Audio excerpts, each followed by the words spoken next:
Hello viewers, ఈరోజు డేటాని other షీట్స్లోకి ఎలా ట్రాన్స్ఫర్ చేయాలి అనేది నేర్చుకుందాం.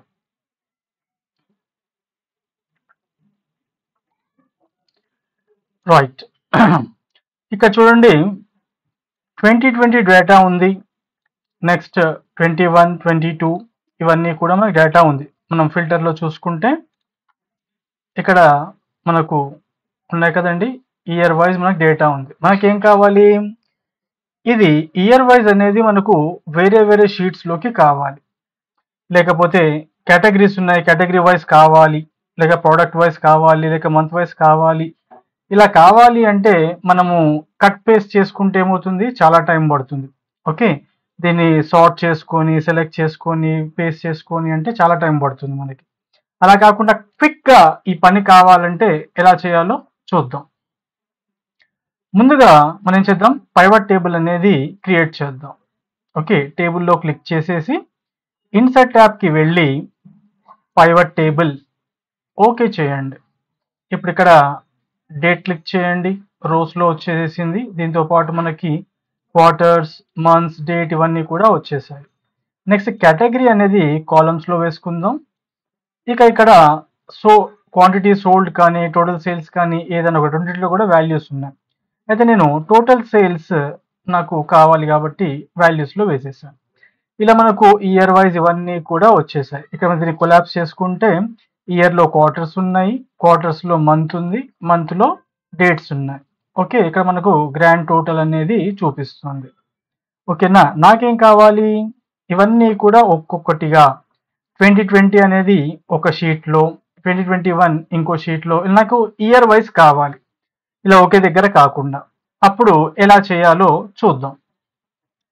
ఇక జస్ట్ ఫ్యూ ఇయర్స్ ఉన్నాయి, రైట్, చేసుకుంటాం. కానీ కొన్నిసార్లు ఏమవుతుంది, చాలా ఇయర్స్ ఉండొచ్చు, చాలా ప్రోడక్ట్స్ ఉండొచ్చు, లేక కంపెనీ వైజ్ కూడా మనకు అవసరం అవుతుంది. ఓకేనా, కొన్నిసార్లు కంపెనీస్ లిస్ట్ ఉంటుంది, రైట్. అయితే ఒక్కోటి చేయాలంటే టైం పడుతుంది కాబట్టి ఎలా చేయాలి అనేది చూద్దాం.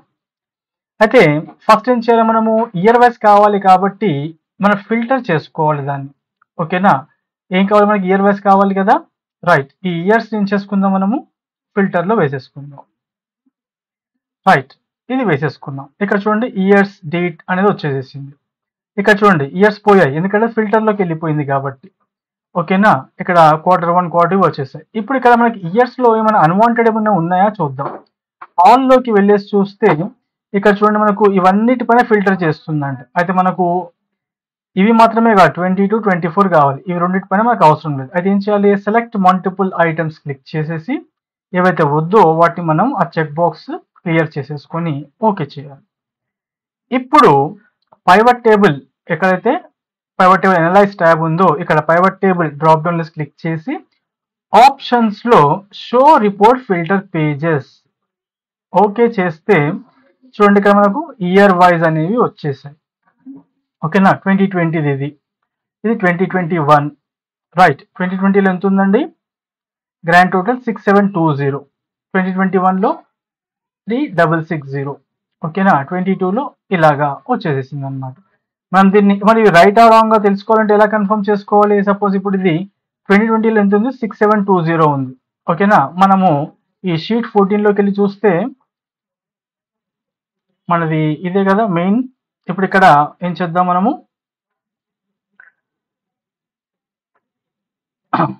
ఈ ఇయర్స్ ని మనము ఇక్కడ కిందికి వేసేసుకొని చూసుకుందాం. చూడండి ఇప్పుడు ఫిల్టర్స్ ఏం లేవు కదా.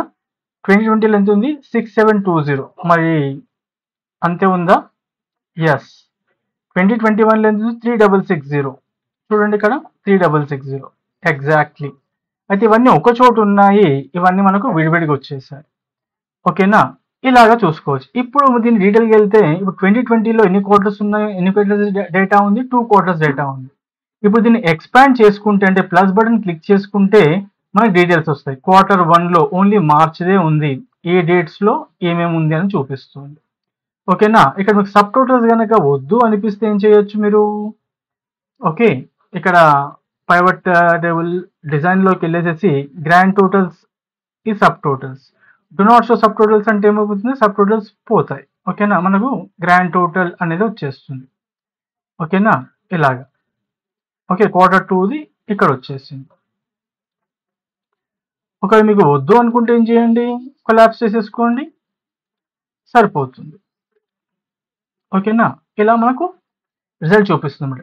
ఎంత బాగుంది కదా. మనకి ఇక్కడ ఎప్పుడైనా డేటా అప్డేట్ చేసామనుకోండి, ఇక్కడ ఒరిజినల్ దాంట్లో అది ఏమైపోతుంది, ఇక్కడ అప్డేట్ అవుతుంది, ఇక్కడ అప్డేట్ అవుతుంది. కానీ ఒక విషయం గుర్తుపెట్టుకోవాల్సింది ఏంటి అంటే, రిఫ్రెష్ చేయడం మర్చిపోవద్దు. ఓకేనా, రిఫ్రెష్ చేస్తేనే ఏమవుతుంది, ఇదంతా ఎఫెక్ట్ అవుతుంది, అన్నిటిపైన పనిచేస్తుంది. ఓకేనా, so this is the most important thing. Okay, ఇది ఎంత అవసరం ఉంది కదా. పైవట్ టేబుల్ చూడండి ఎన్ని బెనిఫిట్స్ ఉన్నాయి, ఎంత ఈజీగా మనం డేటా అనలైజేషన్ అనేది చేసుకోవచ్చు. ఓకే, బాగా ప్రాక్టీస్ చేయండి. See in the next video.